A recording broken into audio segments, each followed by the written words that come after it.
পরদিন সকাল থেকেই তন্ময় বেশ অদ্ভুত অনুভব করছিল।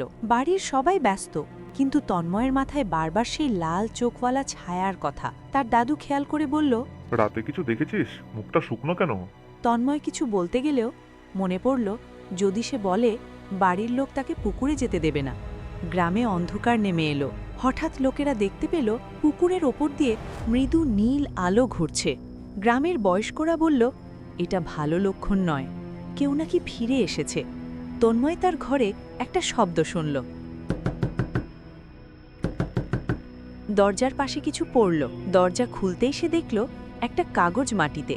তন্ময় তুলে দেখল, লেখা আছে, আজ 12টায় আসবি, আমাকে মুক্তি দিতে হবে। তন্ময় ভয় পেলেও জানে, যদি সে না যায় তাহলে হয়তো আরও খারাপ কিছু ঘটবে। রাত 12টা বাজতেই তন্ময় চুপি চুপি বেরোল। পুকুরের কাছে আসতেই মনে হলো, আজ যেন পুরো জায়গাটা আরও অন্ধকার। জল হঠাৎ টলটল শব্দ করছে, কেউ যেন ভেতরে হাঁটছে।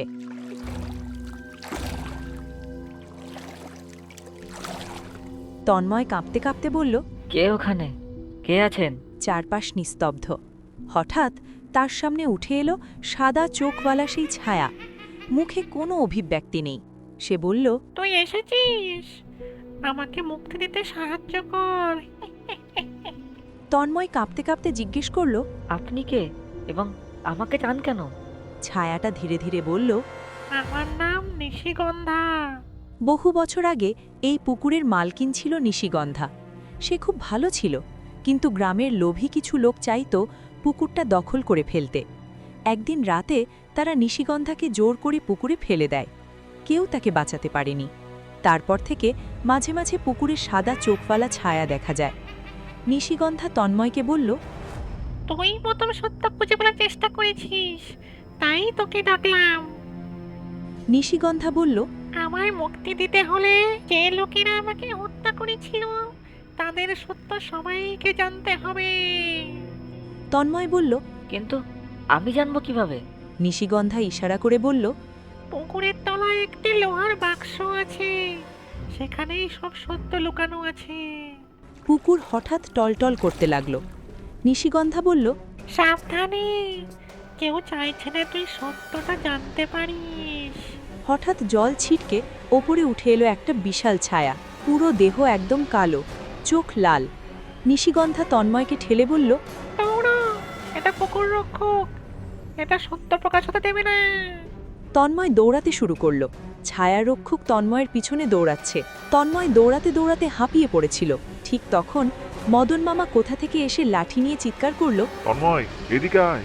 মদন মামা আর তন্ময় মিলে কোনোভাবে ঝোপে লুকালো। রক্ষক ছায়াটা খুঁজতে খুঁজতে একসময় হারিয়ে গেল। মদন মামা তন্ময়কে বলল, ওই রক্ষকটা সত্যিই আছে, ও আগেও একজনকে ধরে নিয়ে গেছিল। তন্ময় আতঙ্কিত হয়ে বলল, কাকে? মদন মামা ধীরে ধীরে বলল। তোর দাদুকে। তন্ময় শিউরে উঠল। দাদু? কিন্তু তিনি তো জীবিত। মদন মামা মাথা নেড়ে বলল, না রে, তোর দাদু যাকে তুই দেখিস সে আসলে মানুষ নয়, সে পুকুরের সাথে বাঁধা। যে লোকগুলো নিশিগন্ধাকে মেরেছিল তোর দাদু তাদেরই একজন ছিল। তন্ময় এটা বিশ্বাস করতে পারে না। তার মাথা ঘুরে আসছে। দাদু তো তাকে ভালোবাসে, ভূতের গল্প বলে, সাবধান করে। তাহলে দাদুই কি আসলে অপরাধী? রাতে তন্ময় ঘরে ফিরল। দাদু চুপচাপ বসেছিল জানালার পাশে।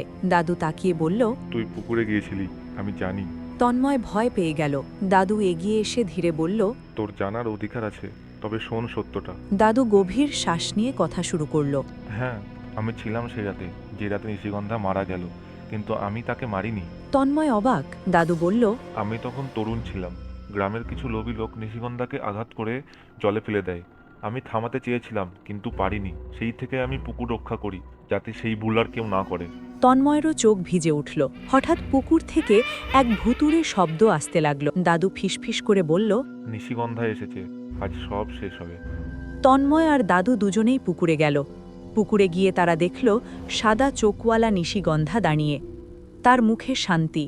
সে বলল, হ্যাঁ, সত্য প্রকাশ হয়েছে। যারা আমাকে মেরেছিল তারা আর বেঁচে নেই। তোর দাদু আমাকে বাঁচাতে চেয়েছিল তন্ময়।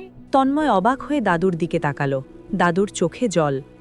নিশিগন্ধা আবার বলল, আমাকে মুক্তি দিতে হলে পুকুরের তলা থেকে বাক্সটা তুলে আনতে হবে। তন্ময় ও দাদু পুকুরের ধারাতেই জল থেকে বিশাল রক্ষক বের হয়ে এলো। সে গর্জে উঠল, সত্য কেউ জানবে না, কেউ বাঁচবে না। রক্ষক তন্ময়ের দিকে ঝাঁপিয়ে পড়ল। দাদু চিৎকার করল। তন্ময়, বাক্সটা তুলে নে। তন্ময় জলে ঝাঁপ দিল। রক্ষক দাদুর দিকে ধেয়ে এলো। তন্ময় বাক্সটিকে জল থেকে তুলে মাটিতে রাখল। বাক্স ওপরে আসতেই রক্ষক চিৎকার করল। না, সত্য খোলা যাবে না। কিন্তু নিশিগন্ধা বলে উঠল। তুই অনেকদিন সত্য লুকিয়েছিস, আজ তার সব শেষ হবে। এক আওয়াজ হলো আর রক্ষক জলের তলায় টেনে নেমে গেল।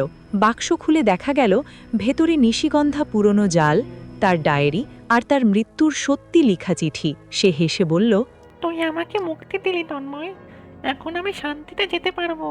পুকুর এখন নিরাপদ, কোনো ভয় নেই। তারপরেই নিশিগন্ধার দেহ ধীরে ধীরে অদৃশ্য হয়ে গেল। তন্ময় দাদুর কাছে গেল। দাদু তার মাথায় হাত বুলিয়ে বলল, তুই আজ একটা মানুষকে মুক্তি দিলি, এটাই সব থেকে বড় কাজ তন্ময়। পরদিন সকালে পুকুরের জল একদম শান্ত, কোনো গন্ধ নেই, কোনো আলো নেই।